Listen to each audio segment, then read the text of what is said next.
I know you're a HubSpot god, right? I was not a very social media savvy person when I started creating LinkedIn content, but what do I know a lot about and care a lot about? And that thing was HubSpot. On today's episode of the Build Happily podcast, we're talking to a face that I know way too well thanks to LinkedIn, Ryan Gunn. Ryan takes us through his journey into the HubSpot content creation universe and shares his advice on how to build a repeatable process around creating it consistently. He even tells us about his first time at a Gwar concert. You're going to have to stick around to find out all this and more on this episode of the Built Happily podcast. This is the Built Happily podcast, where we dive into building apps, companies, and relationships in the HubSpot ecosystem. As HubSpot grows, so does the opportunity, and we put you in the room with the people making it all happen. Today, young gunner. We finally got him. Ryan Gunn, I've heard of you. I've seen your videos on LinkedIn. You talk about a lot of HubSpot. You talk about a lot of stuff, a lot of technology. So what do you do? Who are you doing it with? What are you doing it for? Yeah, thank you guys so much for having me. I am the Director of Demand Generation and Marketing Operations at Aptitude 8. We are an elite HubSpot partner focusing on technical consulting on the HubSpot platform. Nice. Yeah, we are big fans. That's why we brought you here. So, Ryan, tell us more. What does the day-to-day of that role actually look like? I think everyone on the outside sees, man, he's putting out a lot of content, but I'm sure it's a lot more like turbulent and crazy in the background. So before I dive into my questions, going to go a little bit more into your history. Just tell us more about what the day-to-day looks like over there and what you're responsible for. It's tough to describe a day-to-day because it is constantly changing. I feel that. They say man makes plans and God laughs. My version of that is marketing makes plans and the CEO laughs. So we are constantly doing a ton of different projects, but in general, if I had to like bucket stuff out, there's a lot of content writing, a lot of video production. We're doing a lot of partnership stuff, which is cool. So I get to interact with some apps and integrations that work with HubSpot. You're doing it now. I'm doing it right now. You're doing it you guys now. are my favorite. My favorite apps are Hapily apps. There you go. And then my favorite part by far is building the stuff that we actually use for our content. So I get to build out a whole HubSpot portal that is designed to run a D&D game or something stupid like that. Or right now I've been going pretty deep into Clay and doing some automated prospecting stuff that's really fun. Nice. Dude, okay, so let's rewind. Let's Tarantino this just a little bit, right? Yeah, let's peel back the first layer of the eyelid. For anyone who's didn't hear the beginning of this, we were talking about LASIK before, and now all I'm thinking about is an eyelid getting peeled back. Ryan, so you burst onto the HubSpot scene pretty hard and heavy when you joined A8 and started really cranking a lot of the content. And that's where I found out about you and I first saw the work you were doing.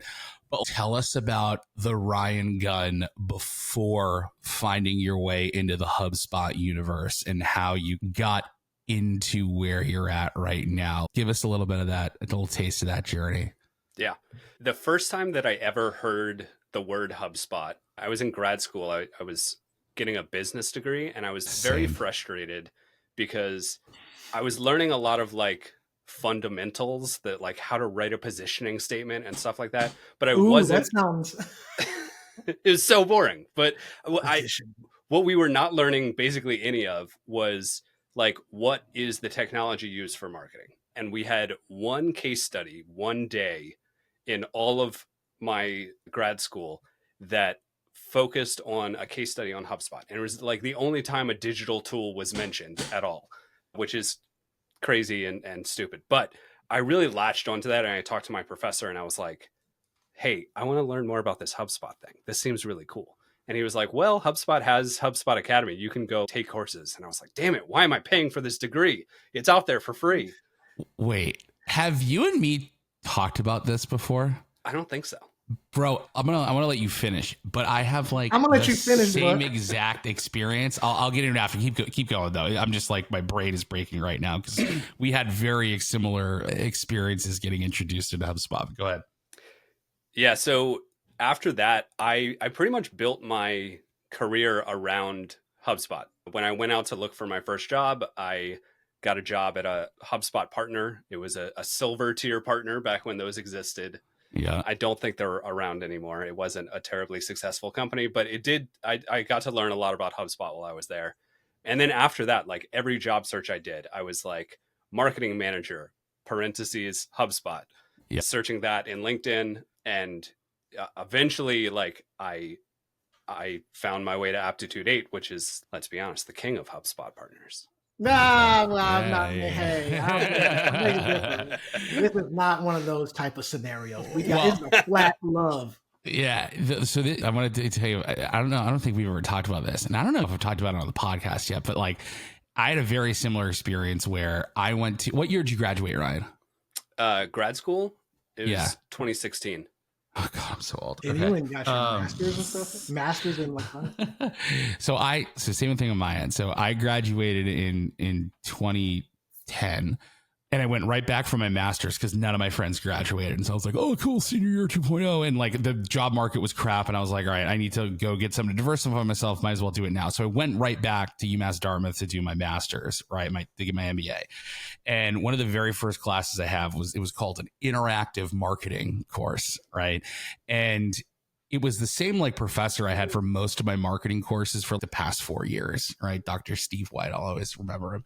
And what's funny is that I didn't hear a lick of HubSpot for the 4 years that I was there, right?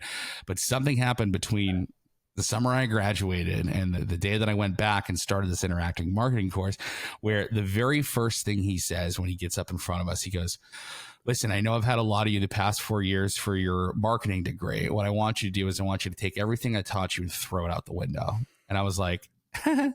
I was paying a lot of money for all of that stuff, right? And during that summer, he had found Inbound. He had found HubSpot, right?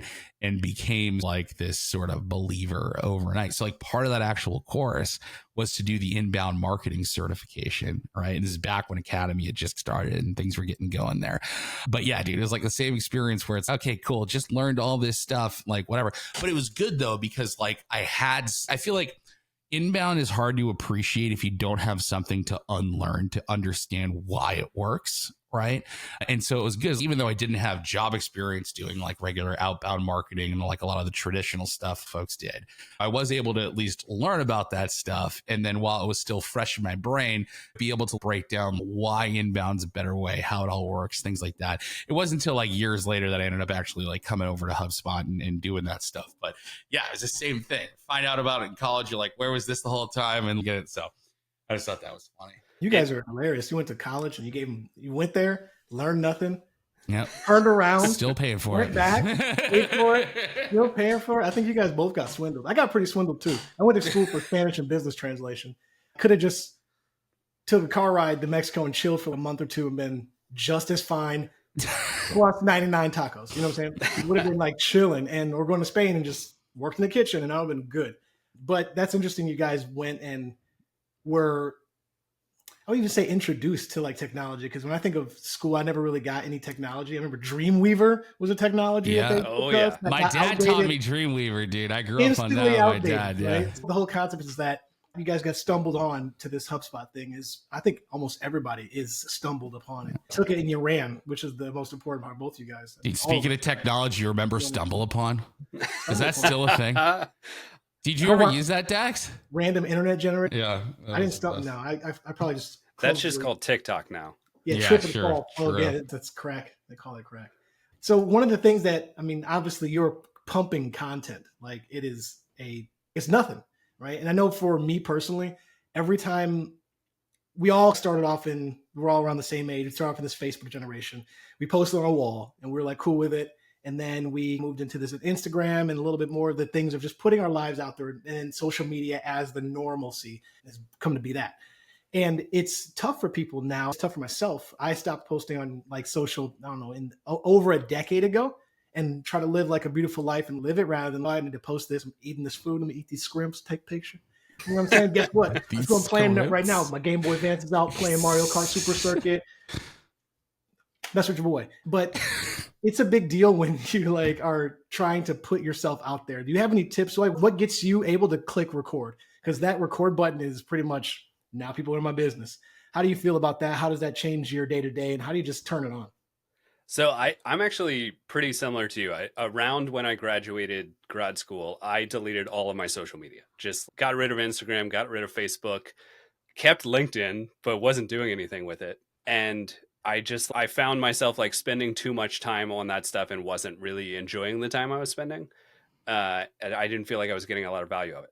So I just stopped doing it. So I was not a very social media savvy person when I started creating LinkedIn content. But I think that what really clicked it for me is I was talking to a colleague of mine who had been very active on LinkedIn and was starting to get like podcast guest spots and speaking sessions and things like that. And I was like, wow, that's really cool. I know this guy knows a lot, but there's value to that knowledge beyond just like I'm generating revenue for my company. And he was developing what I now know to be a personal brand. And I was like, that seems cool. I feel like I could do that. What do I know a lot about and care a lot about? And that thing was HubSpot. I was like, I've been working with HubSpot for 10 years. I can talk about this stuff in my sleep. But even then, I was creating like image posts. I was doing some carousels, which are such a pain to put together. I had never dabbled in video at all. And then when I pivoted into this director to management role, I started doing a lot more video. And like the first few videos were so like cringy and difficult for me to just push the record button on. I was so nervous to be on video. And thankfully I have an editor who I work with that like I just send him a raw cut that's 30 minutes long and here's a nice edited 5-minute video out of that. But it just like anything, it just takes reps. I record at least a couple videos a week, and at this point I've been doing it for a year and a half, and it feels so much more natural now than it did at the start when I was like literally shaking like from here down in every single video. Dude, you know what I still can't do well is start the video, right? And I don't know if this is the same for you guys, right? But like any single time I put on any sort of video out on LinkedIn, at the beginning, I'm usually always saying, hey guys, it's Max from Hapily, right? And then I go, today we're going to talk about blah, blah, blah, blah. And for some reason, it always takes me like 45 takes to not absolutely hate what I'm saying and screw up and restart and do it over and over because I can't do scripts. Like I just cannot write scripts. I'm really bad at reading off of them. I don't have any control over like my body language to make it look like I'm not reading off of it. Right. But I'll just literally forget how to speak whenever I'm doing like the beginning of the videos, and I'll just be storming out of my office, running by like my wife, just being like, I hate making videos. I can't do this. I just can't get words out of my mouth. And it's always just like that beginning intro, and then it just like works after, right? But I don't know about you, but for me, it's like starting it is like the toughest part. It sounds like this resonates a little bit with you as well. So fun fact, the intro to videos is the last thing I record. I'll record the whole demo, probably what and then at the very end of it, I'll record an intro and an outro to it. And that really helps me because then I have the whole context of what I'm presenting in the video. And I'm like, okay, I just did all of this. Here's a quick summary that I'm like reformatting into an introduction. Captain Hook over here. Captain Hook. Man, I Tarantino it. So let's talk about, so you've already given me some insight into what I need to change about my process, but let's talk about yours, right? So you make a ton of content. I think I wrote in the notes a metric butt ton to be specific, right? And you're doing it at a very consistent clip, I know that is really freaking hard to do. What have you done to build a process for yourself that allows you to do that? And what did it take to like refine that process? Because it wasn't perfect at the beginning, right? But like now you're in this place where you have this repeatable process. Talk about what it is and like what it took to get there. I think some of it is a mirage. Like I record a video and we repurpose that into 5-10 different things. So that helps with the volume. Like we published 500 videos on our YouTube channel last year. I probably recorded like 50 videos, like one a week. So that helps a lot. But even like recording one like in-depth video, like a 15-20 minute long video a week, it's a lot. Yeah. I actually rely a lot more on scripts than you do, Max, which I think comes through in each of our own personal styles. Sure. Like, you are very off the cuff. You have a lot of like big personality going on, and I'm much more like calm, zen, let's get the information out. But it is, putting together those scripts is tough. Honestly, the thing that made the biggest difference for me is leaning on AI for it, because there's a custom GPT that I think Nick Lafakis put together. You're talking about Hub Helper Harry? Yeah, Hub Helper Shout Harry. out to Triple H. I love that. It is the best tool, and I use it to write some of my scripts. Like I will be like, I need to record a video on this, and since it already knows about HubSpot, has just admitted half cyborg. Yeah, basically. So that's super interesting. So that actually makes a lot of sense, because your Chat GPT probably has the ability, like it knows how to write and format like scripts and things like that. But it's interesting that you're using Triple H, because it has the context of HubSpot that it can layer into that. That's wild. Good technique. I stand against it. Freestyle game is, you're going to be in the cypher with the homies and be like, yo, all right, we're about to spit some lyrics. But I mean, it makes sense if you're writing scripts. I am not a very good improviser. I do not play jazz. It's not for everybody. I always take a stark opposition to AI in the creative process, which is like, it is for sure. Like, hater. That's my hater. Yo, the emotion like can never be. Well, let me take a step back. Right? It's like when you are. I always take freestyling as like an easy example. Like poetry could be the same thing for those that don't know about what a freestyle is. But the emotion of how the world works, right? We don't understand where thoughts come from, but everything starts with a thought. And that thought comes from seemingly thin air, but it comes from the space between every molecule in the universe. That is the muse that is there that we're actually like destroying with a computer. But conceptually, like inspiration can draw itself from anywhere. I could talk to Ryan Gunn, see that yellow and be like, yo, I want to draw this picture of something, right? And the inspiration, just because AI is an inspiration doesn't disregard it as such. So I always have a strong value loosely held about the creation process and asking the computer to like, can you just help me out a little bit? But again, I also do that with a calculator sometimes. I'm with you. I think AI, your work should not start or end with AI, but I think it's a good refiner of ideas. So I'll have an idea for a video. I'll put together like a loose outline or a bunch of information that I want to make sure I convey in the video. And it helps me structure that information in a way that it's easy to put it into a script. Yeah, no doubt about that. I should probably start doing that, because like writing is like definitely my Achilles heel. And so being able to, I think that's a big reason I don't write scripts, is because I'm like bad at writing. If I could even just say, this is what I want to do, please organize my thoughts in a way that are actually like usable. Right. That would be awesome. But yeah, I'm not going to be the guy. Hey man, I don't think you should use the internet. It's all paper gotcha back day in and day out. What happens if the power goes out? Like that. Survivalist Dax over here. It's not even survival. I care so much about. I'm really passionate about the human itself and the heart and where things come from and how the universe works. It just makes me giggle and feel complete and not taken away. Spirituality is a big deal.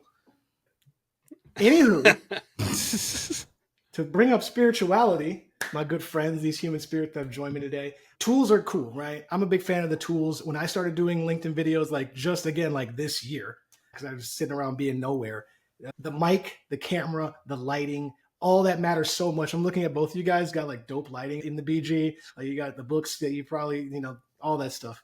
What are like the go-to? I have no books. Well, if you can't write, you better be able to read, my guy. That's questionable too as well. Sorry. But I'm curious about what's your mic, what's your camera? How do you decide on the lighting setup? Because that, again, makes the difference between funk and fat. PHAT, pretty hot and tempting. Yeah, this has been like, my office has been an evolution. If you look at some of my early videos, I have the white wall background, nothing going on in there. I don't have a mic. I'm doing it all straight through the MacBook. And working with Misael, my editor, who is also editing this podcast, I believe. Who might? Yes, sir. He helped a ton. He recommended a lot of gear to me and helped me like troubleshoot the background and the lighting. So that's been a huge help because I'm a tech guy, but that's not where I live in tech. You're not an AV guy. I'm not an AV guy. Amazon list, and because I'm only asking for specifics, but I guess I just should know my audience. You know, the blue mic and I got the Logitech Pro. I consulted personally. I consulted Mr. Max Cohen. So I was like, hey man, my laptop camera probably ain't gonna cut it. Yeah. Should I buy? Fun fact, I also don't know but I just buy stuff and it works out. See how other people that don't know shit just tell other people stuff and they just are like, man, it's half the battle. He knows he's one page of a book ahead of me, so he's a genius. I just got this new camera that I am actually in love with. It's an Insta 360 link camera. Yep. And it's like a DSLR, like actual camera. No, it's this like little tiny webcam that sits on top of my monitor, but it's on a little gimbal, which is a game changer because anytime I touch my desk, my old camera would bounce around like this. Yeah. And this new one, like, it does not move. This one follows you too, right? It does. I hate that functionality. That is the worst. Oh my gosh. As soon as somebody has that thing where like they start to drift and it follows them like all late and stuff. It's like your mom is like trying to film you doing a skateboard trick and it's all mad, missed the whole joint. I wiggle too much when I'm talking and it would just be doing this the whole time, which is exactly what I was trying to stop. I think the entire industry gave up on that and just because people are just like, please turn that off. It's mega distracting. But probably my favorite thing that I have, this is not exactly technology, but it does affect the desk wiggle, is underneath my desk, I have a little foot hammock where I can just like pop my feet up. And every single time I would put my feet there, it would shake my whole desk. I got myself a foot pat. Oh man, this is nasty. Why'd I show this? Dude, man, dog weed on that. It's got my foot lint on there. Yeah. Yeah, even foot mat. Are there any Ryan? Are there any go-to apps or anything that you use, or are you mostly doing a lot of your recording through either Riverside or I don't know if Squadcast or whatever it is like Misael's doing these days? Like, are there any apps that you've used to be able to like 10x that content and get it out there and repurpose stuff? Or what's your favorite? Yeah, Riverside is great. Super easy to use. I tried Squadcast for a while. There's just like a little bit more friction there, but a lot of the same functionality. But the Riverside's ability to record your screen and your face video in separate feeds is a game changer. It really unlocks different things that you can do in the editing process. Because if you're doing a loom, you can't disconnect your face from what's on screen. And a little behind the scenes secrets here. Sometimes I have to make things happen at a different time than when I'm talking about them because I'm not good at doing both at the same time. So I'll go do a process and then I'll talk over my video, and that's not something I could do in Loom. So Riverside, game changer. Real quick before we move on to the next question, you seen the new updates around content mix? I know you're a big Content Hub guy. We were talking about podcast stuff a while ago, right? But did you see the new update where you could basically use like video and images and stuff to do content remix? Are you going to be checking that out at all? I will definitely be checking that out. I've not seen this yet. Okay, it was me and Kyle saw it in the Monday morning briefing this week, so I'm sure by the time this gets out, people will be like all over it and you'll be in there too. Anyway, all right, cool. To move off the tool stuff, right? So your role is obviously a lot more than content creation. You're the director of demand gen and marketing ops over there. I think the biggest thing that makes it really tough for a lot of folks to get into the content creation side of things, if they desire to, is being able to balance your role with all the time and effort it takes to put into that, right? So can you talk about anything that you've learned about balancing the other roles and responsibilities of your job while also being able to create the space for yourself and the process for yourself to be able to be a content producer at the clip at which you are, right? Any sort of tidbits you have for the folks out there trying to strike that balance? Yeah. Tip number one is get a job that pays you to make content, because that makes it way easier. Step one. Yep. But beyond that, like I do have to balance the kind of creative and content stuff with the marketing operation side of things. And I do most of the marketing and sales automation in our own HubSpot. Mm-hmm. And the thing that I think is most helpful is you obviously want something that is going to give you as much value as possible, but also paying attention to like how much time it's going to take to manage and maintain that stuff is important, because you don't want to create something that is like beyond the reach of your team to maintain. So a lot of the stuff we have at Aptitude 8 is like really simplified processes for things like automation or attribution. Word. Can I ask you a question? Yeah.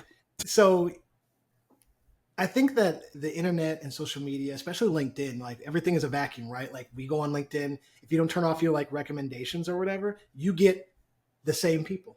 You get the same vacuum, the same spit of the same stuff all the time. So essentially when you turn that off and you open up your world to like other things, like if we were in finance, not HubSpot, we would be getting Excel spreadsheet tips like a mofo. We get all this stuff that's crazy. I went down that rabbit hole once. I was like, oh, the world is so siphoned, but the opportunity is still huge, even specifically in HubSpot, right?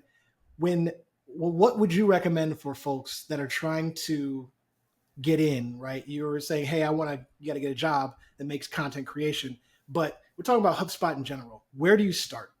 If I were to like start today with all of the knowledge I have after doing this for a couple of years, the first thing that like I would always recommend doing is just connect with other people, see what other people are doing, because if they are already posting, they already have some of those learnings. You can glean from them like, oh, this seems like it's resonating for this person. And obviously you don't want to like just rip off somebody else's personal brand and use it for yourself. But if you can get an idea when it comes to like content format or like how stuff is presented, you can leverage a lot of that stuff to learn a lot more quickly than I did. Once again, like a lot of that stuff is a lot of the early posting is super cringy. It's so hard to get started. Honestly, for me, like I made a rule for myself that I was going to make a post on LinkedIn 7 days a week. I didn't care if it was the most garbage post that's ever been written. There were a lot of Sunday evening shooting off a dad joke just to check the box. But eventually that accumulated into a habit, which was super helpful. And now I don't have a hard and fast rule that I post every day, but I end up posting most days anyway. And so much of what I post now is informed by the other members of the community. I see what people are latching onto, and I'm like, wait, I have good insights about that. I can help. That is the big thing. Well, what's the KPI? Is it just likes? Is it subscribes? Is it comments? Everybody looks at the numbers, right? But what is it that makes you say this was successful? Because I know impressions are one thing and engagement percentage. What do you look at that matters? So impressions is such a tough one because LinkedIn is constantly changing the algorithm and like, oh God, it's so bad. It's so bad. It's so bad. I used to get 10,000 impressions on a post, and now I get 10,000 impressions in a week. So that I've stopped paying attention to that because it makes me sad. And I know LinkedIn is just pushing me at work right there. Yeah, they're just pushing me towards ads. So I try to ignore that. I think a much more valuable, but also tougher to measure KPI is looking at like valuable engagement. And by that, do you like messages you receive, meetings that get booked with you, stuff where a person is actually talking specifically to you and saying, this was valuable, I'd love to learn more about it. That when I post something and I get a bunch of DMs, that's like number one indicator of this was successful content. Is it like, yeah. So like how granular are you going there? Right. Cause like for example, like when people install our apps, right, we do the whole self-reported free text attribution thing. Right. And of course me and Dax freaking jump through the roof when they're just like, oh, I saw one of Dax's video. And you guys make all this great content. And that's why I got it. And then I just go and be like, yeah, see that everybody, like we're doing stuff. Right. How technical are you guys getting? Cause I know you're a HubSpot god, right? So it like would be difficult for you to set up like, for example, links that have the URL parameters and everything to say, see, this person came from this video on LinkedIn that I did about this subject and then it turned into a deal. Are you going that far, or is it more just, hey, we're looking to see how we're just looking to build like the engagement and see those metrics go up, and then we can assume that's leading to more people seeing our stuff, more people getting in front of us, things like that? Or are you tying like, here's a video I did. This person clicked the link. It updated like a URL parameter for, I don't know, content or something like that I could actually see that they came from this video. And then went that far. Like, how crazy are you getting with like attribution and stuff? Yeah, So I talk about attribution a lot on LinkedIn, and I feel like a bit of a fraud because my attribution is so simple. It's exactly what you guys are doing, just that single text, how did you hear about us field. I'm not going to lie, I do have a dashboard in HubSpot that tracks every time someone mentions me by name and how much revenue is associated to mentions of me by name. So that's always cool to see. But I'm not doing anything crazy. Doing like UTM parameters, like going back to what I was saying before about creating something that your team can maintain. Like my team doesn't have the capacity to maintain UTM parameters and use tracking links for everything. It's just not a realistic thing for us. That, and you put any sort of link into a LinkedIn post, like it's going to get absolutely nuked anyway, so it's pointless. Yeah. That's super fun, man. Well, dude, I appreciate you spending some time. I know you probably should be making content right now. Somebody's asking for something as well on the marketing outside. He's making content right now. I was going to say, that was the joke. You gotta run with it, man. I got not even AI. That was called limerick off the tongue. Let's go. I'm going to turn this podcast into 15 other videos and then publish them on YouTube. Go ahead and get the repost. But we love to ask people that come on 3 fast questions out of the box. Number 1, what's the piece of clothing that you can't go without? Specific piece of clothing, not just current yellow shirt or I need underwear. This is really sad for me because I used to be a hardcore Converse guy and I owned 15 pairs of Converse. And now I have foot problems and I can't wear Converse anymore. But I found like the only pair of orthopedic shoes on the planet that's not ugly as sin. And now I wear them all the time and they're so comfortable. And I wear Skechers now because of that exact reason. I'm fully leaning into like my dad life and buying Skechers. It's brutal. Mine are Kuru Roams. They're comfortable. They're classy looking. I'm going to be wearing them at Inbound. Let's go, dude. Oh, man. Okay. That's super funny. I had these New Balance Velcros that I thought were the dopest. They're so ugly. They're dope when I was in high school. And nowadays, guess what? The hottest thing, like sliced bread. Old OG New Balance dad shoes. Second question. Favorite song of all time? Oh. That's a really good one. I know it's a bucket, but grab one out of the bucket. No, I've got it. It's got to be Everlong by the Foo Fighters. Familiar. I love it. Yeah. That's hilarious. It's not even a deep cut. It's so tied to me in high school though. When I was in high school, loved the Foo Fighters. Dave Grohl was like the man. And went to a ton of Foo Fighters concerts, and I just have such fond memories of me and my buddy Dylan. We were in a band together, so we would cover that. When we went to concerts, like I remember crowd surfing to Everlong. So I don't know that anything's just going to beat that from pure nostalgia. Yeah, the Foo Fighters is one of the cons. I haven't been to a lot of concerts, but it's one of the ones that I've gone to, and it was freaking unbelievable. They put on long concerts. They're like 3.5 hours long. Yeah, I still had unchecked sleep apnea when I went, and so I was like literally falling asleep during it. It was crazy, but it was so good.